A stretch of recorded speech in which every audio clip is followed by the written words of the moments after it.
Someone asked you, maybe today, maybe last week, "Hey, you all right?"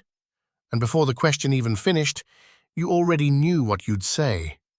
Not because you were dishonest, because you understood what the question was actually asking. It was asking you to confirm everything was fine so the conversation could move on. And it did. And you carried what you were carrying straight through it. That automatic answer didn't come from nowhere. And in a moment, I want to give you the one thing I think actually explains why. Not that you're too strong to feel it, not that you're avoiding it. Something more specific than that, and more useful. But first, you know the moment. You know the moment. Engine off, hands still on the key. The house is right there. The people you love are inside, and you don't go in yet. You just sit. No music, no phone. Just the cooling engine, and something in your chest that has no word attached to it. Not sad exactly, not angry exactly. Something that sits between those things and refuses to be named. And because you can't name it, you can't put it down. So you sit a little longer. You go inside anyway. Something in your face rearranges. You smile. You say something easy. And the thing you are carrying stays exactly where it was. That ritual, the pause before re-entering your life, didn't come from nowhere. It formed the way a callus forms, under repeated pressure. At some point, you learned that walking in already composed was easier than walking in still carrying something. So you learned to compose yourself, pack it down, wear the face that makes everything simpler for everyone around you. And that was not weakness. That was adaptation. The mask was built piece by piece, every time honesty cost you more than silence. But here is the thing about armor. Wear it long enough, and you forget what you are protecting. That forgetting is where the real story begins. Think back. The boy told to toughen up. The teenager who opened up once and watched something shift in how he was seen.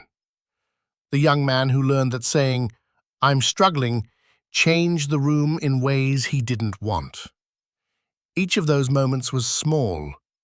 None felt like a turning point. But they accumulated into a single, quiet conclusion. The smile is safer. "I'm fine" costs nothing and ends conversations that were never going to go anywhere useful. The mask wasn't put on in weakness. It was forged under real pressure by a person doing what he needed to survive.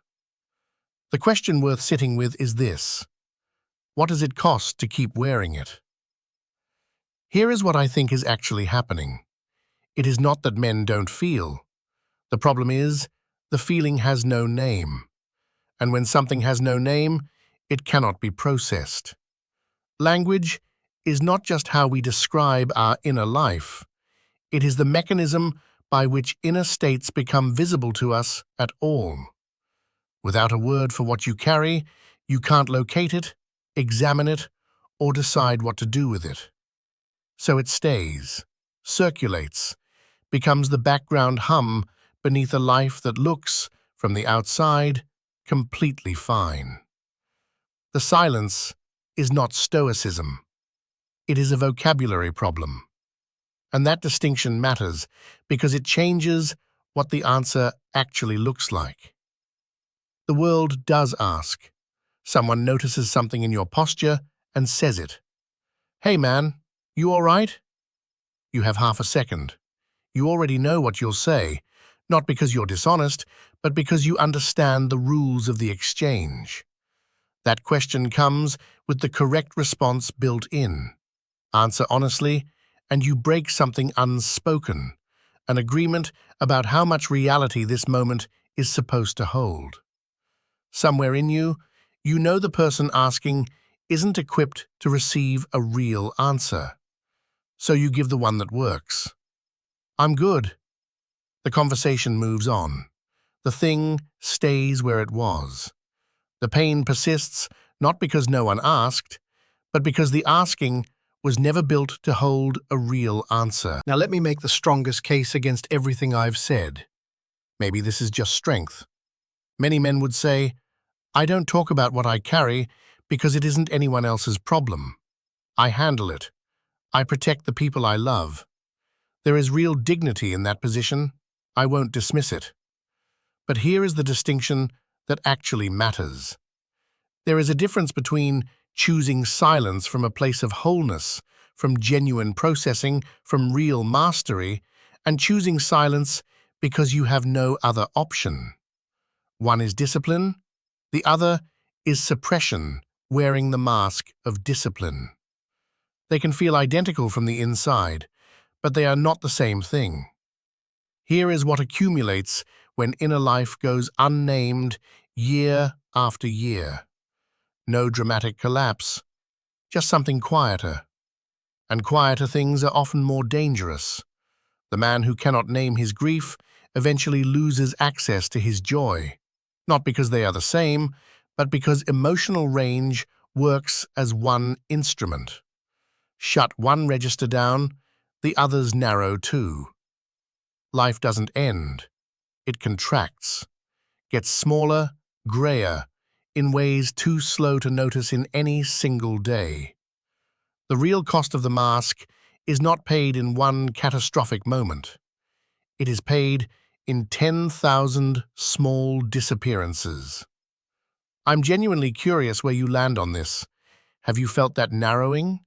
Something that used to be there, that you can no longer quite find? Leave that in the comments. What do you do with all of this? The answer is smaller than you might expect. Not open up, not tell someone, not fix it. Just this, name it. Not out loud, not to anyone, just to yourself. Sit in that parked car and, instead of waiting for the feeling to pass, say, even just internally, this is pain, and it is real, and it is mine. That is not weakness, that is not performance, that is being honest with the one person you cannot afford to deceive. You don't have to share anything yet. You don't have to solve anything. You just have to stop pretending to yourself that nothing is there. The car is still parked. The engine is still off. Nothing outside has changed, but something has, because you are no longer waiting for the feeling to dissolve on its own. You have let yourself know what you are sitting with. That is the first honest thing. And it does not stay in the car.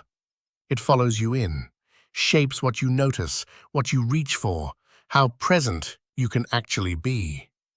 Whatever you are carrying right now, give it a name, even a rough one, even an imperfect one. Just refuse to leave it nameless. And if something in this video named what you have been sitting with, I would genuinely like to know what it was.